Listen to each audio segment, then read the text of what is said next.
the rudder! Raise the sails! Raise the sails! Captain, an unidentified ship is approaching. Over. Roger.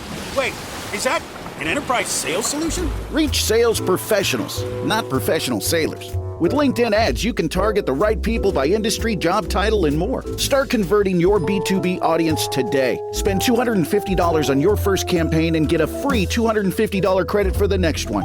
Get started today at linkedin.com/campaign. Terms and conditions apply. This episode is presented by State Farm. Having insurance isn't the same as having State Farm. It's like expecting the leadership of a team captain on the football field, but getting a sea captain. You wouldn't settle for just anything for your team. Shouldn't it be the same for your insurance? So don't settle for just any insurance when you can go with a leader. State Farm. Like a good neighbor, State Farm is there. This episode is brought to you by Nespresso and Samra Origins by the Weekend Coffee Collection. Introducing Samra Origins. My collaboration with Nespresso is a connection to my roots, to my mother, Samra. Coffee that hits the right notes. It transports you. Crafted with unique notes and bold, soaring flavors. Experience a taste that moves you. Nespresso and Samra Origins. Discover more at Nespresso.com. You're listening to Achtung, Millwall, broadcasting from the beautiful South Bermondsey.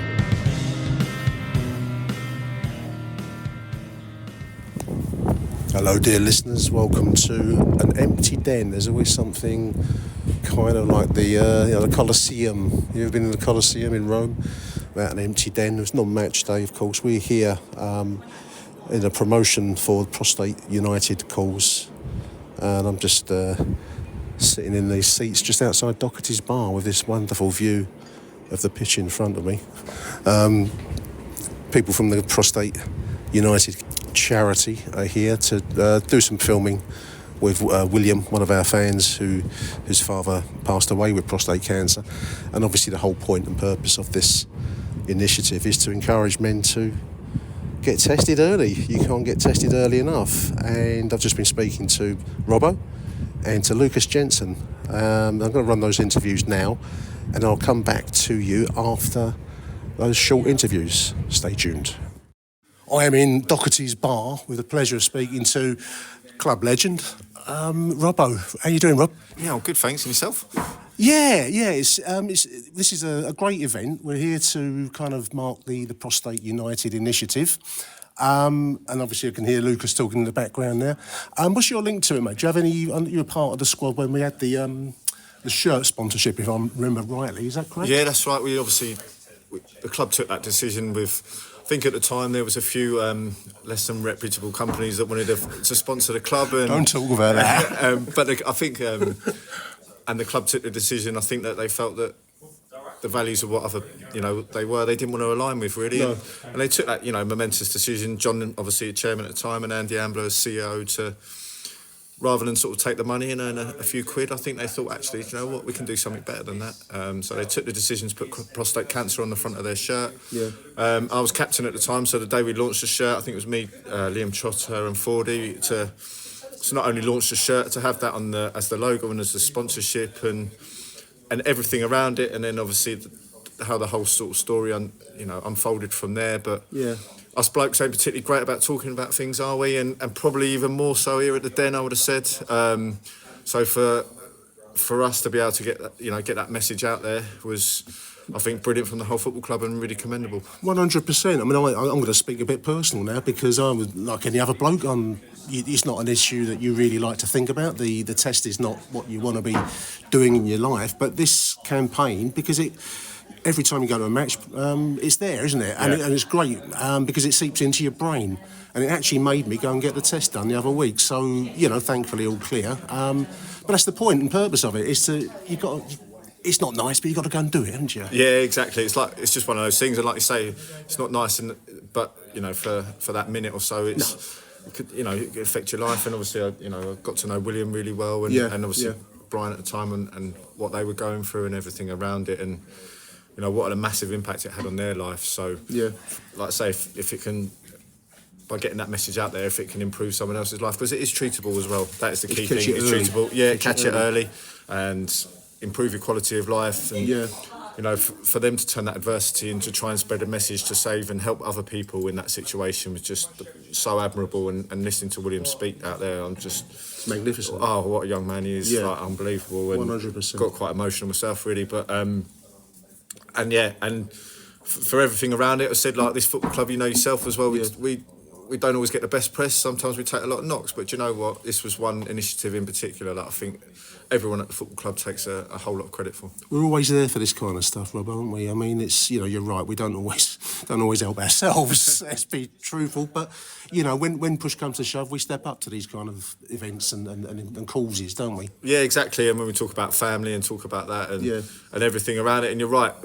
But if you need it, if you need us, this club, and they're behind you, then they're there, aren't they? And they're there in their numbers as well, and everyone gets behind it and supports each other. And I think that yourself, obviously, myself as well, and I think that everyone that gets this football club, we just know that feeling and love that feeling. I think that's what's so powerful about it. And once you're on the inside, it's just got that special feel about it. Absolutely. It's my first chance ever to talk to you, and I can't let you go before I mention the goal, the goal at Wembley. I was right down the other end, so I had a very low view, so I couldn't quite see it, but I've watched it loads and loads of times.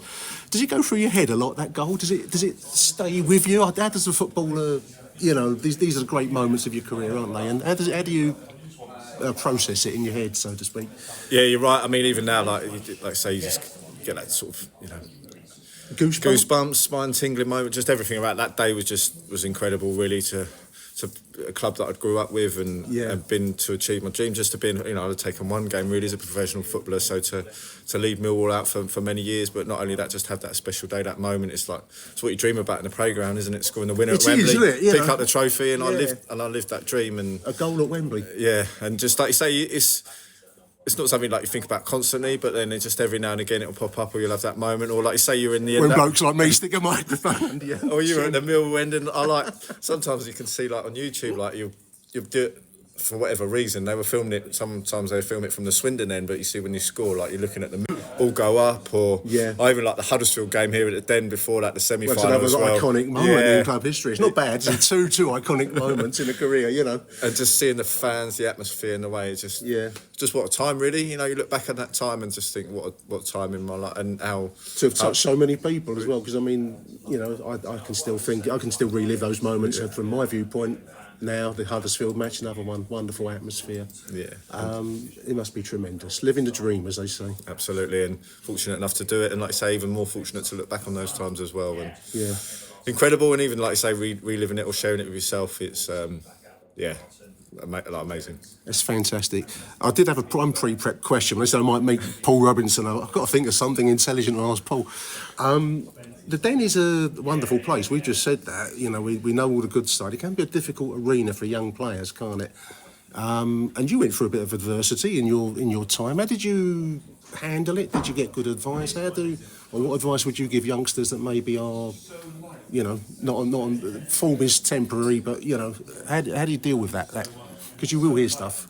Yeah, and definitely, and you see that with. I think working with the young players here, it's kind of helpful to impart that knowledge. I think that the key thing here is they want to. Sometimes it will test you. It will test your character. It will test your resilience. It will test you as a person. But if you come through that test, if you can stand up to that taste and face that test, they'll back you forever. I've seen players like you say. There's been players that have got a lot of stick from the crowd, but.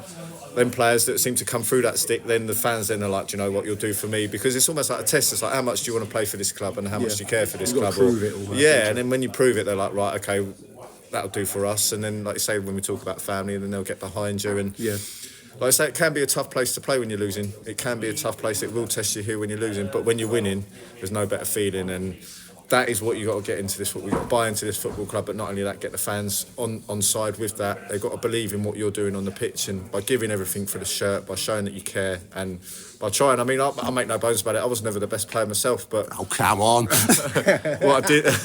But I think the fans always respected that I cared and I gave everything I had on a good day or a bad day. And absolutely, I think. In some ways, it seems hard, but it's actually the easiest thing to give. Just give everything you've got in their back here, and that's what I'm kind of trying to impart, and that's the beauty of the job. Magnificent, Paul. Lovely to meet you, mate. My hero. It is my pleasure to be talking to Lukas Jensen. Good to talk to you, Lukas. Thank you for having me. First question, obvious question. How are you doing? How's your health? How's the recovery? Really good, actually. I'm in a really good place at the moment. Recovery is going brilliantly, and quicker than expected. So, do you know what? The more I get down the line, the happier I get and a bit of smiles on my face. Yeah, excellent. Do you have any kind of working date that you might be ready to come back? Or is I know that's I won't pin you to it, but you know, do you not think in those terms? Well, I do actually, because I set a target for myself when once the injury happened. How quick can I get back, and can I prove the surgeon? I know it sounds silly, but can I prove the surgeon wrong in terms of recovery time? That's a competitive. Exactly. Yeah. So I just see it as a little bit of a challenge, because then I know I works my mind the best and my body as well. So I've done everything I can to speed up the recovery process, change my everyday life and everything around it. So if I can be back for team selection around Christmas time or early January, I've done a really good job. You'll be a happy boy. I'll be a very happy boy. Excellent. I mean, it's great to see you here today. Obviously, the point and purpose of today is the Prostate Cancer Initiative. I understand, and tell me as much as you choose to, that you got some personal kind of familial linkage to this condition. Is that correct? That's correct. So I had a phone call from my parents 3 years ago, where my dad said he was been diagnosed with it, and it obviously came like a big shock to me, because again, I was just thinking, why is it happening to me this, or why is it happening to who? Luckily, it was called very early on, and my parents have been really good at speaking about it and being very open about it as well. So that helped my mental stage. But yeah, my dad, he was diagnosed with it 3 years ago. Okay. Can I ask how old your dad is? He is 62 now. Same age as myself. It's quite a strange thought. I mean, you go through your life not thinking that you'll ever. Blokes are, you think you're immortal almost, don't you? Yeah. And then suddenly, this comes out of nowhere. It must have been quite a shock. It was. Like, my dad has always been one of them. He never wanted to go to the doctor, didn't think he needed it. That's what I mean. I think many men are like most that. of us.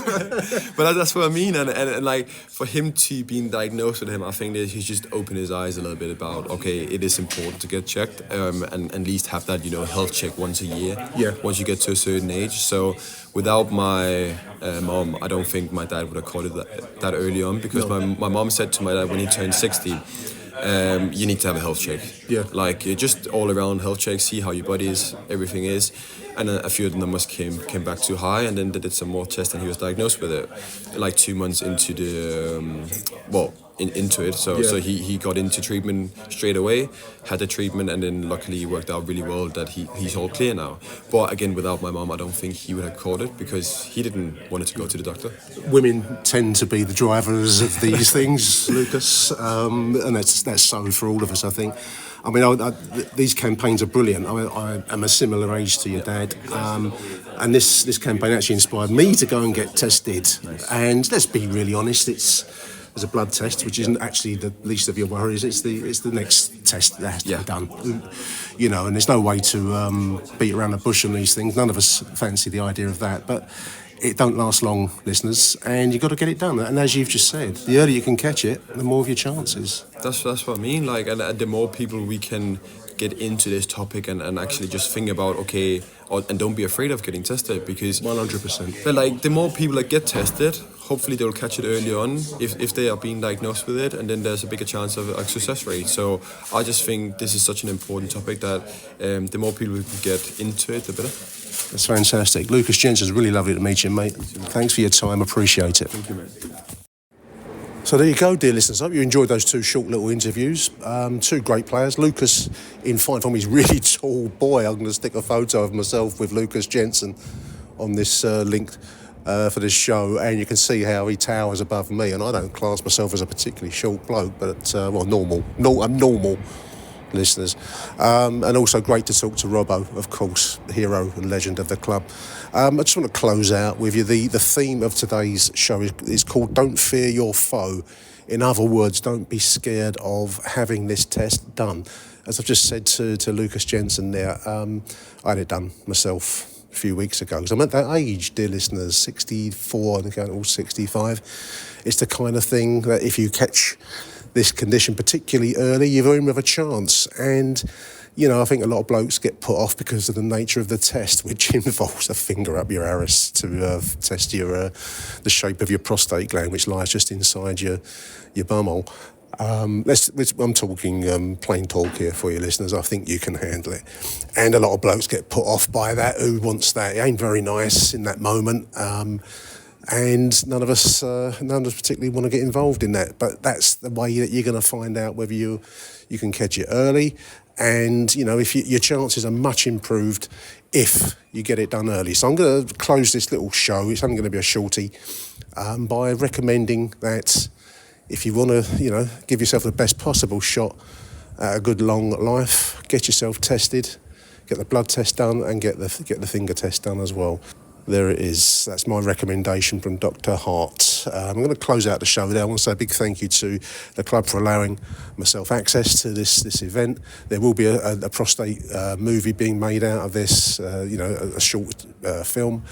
And keep your eyes open for it for future matches. So until the next edition of Achtung Mill from me, Nick Hart, staring across a wonderfully pristine green pitch at the Den, it's arrivederci Millwall. Bye for now. Achtung, Millwall.